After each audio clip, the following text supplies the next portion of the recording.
নমস্কার বন্ধুরা, রুবিস kitchen and ব্লগসে সবাইকে স্বাগত। আশা করি তোমরা সবাই ভালো আছো, আমিও ভালো আছি।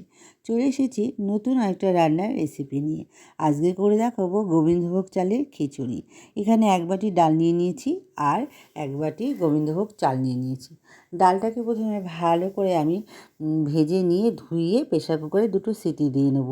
দুটো সিটি হয়ে গেলে একটু ঠান্ডা হলেই আমি চালটা ভালো করে ধুয়ে ওর মধ্যে দিয়ে নেব।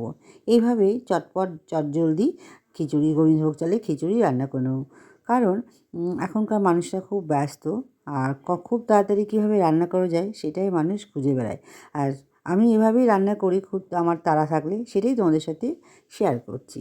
তো যেহেতু আমার চাল ডাল একদম সেদ্ধ হয়ে গেছে, আর আমি চাল ডাল সেদ্ধ করার সময় নুন আর হলুদ দিয়ে নিয়েছিলাম।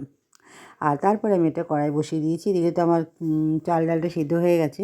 কড়াই বসিয়ে দিয়েছি, কড়াইয়ের মধ্যে দিয়ে নিয়েছি জিরে, শুকনো লঙ্কা, নারকেল, আদা আর গুঁড়ো মশলা। গুঁড়ো মশলা দিয়ে নেবো হচ্ছে জিরের গুঁড়ো আর হলুদ।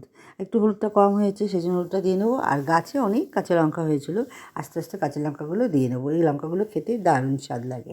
এটা সম্পূর্ণ নিরামিষভাবে রান্না করেছি, যে শনি মঙ্গলভাবে তোমরা এটা করে খেয়ে নিতে পারো তাড়াতাড়ি।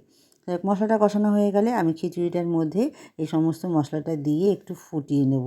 তারপরে আমি দিয়ে নেব ঘি। ঘি তোমাদের পরিমাণ মতন দিয়ে নিতে পারো। আমি এখানে গরম মশলা ইউজ করব না, ঘিটা দেবো। আর গোবিন্দভোগ চালের খিচুড়িতে ঘি না দিলে একদমই খেতে ভালো লাগে না। তো তার মধ্যে একটু মিষ্টিও দিয়ে নেব।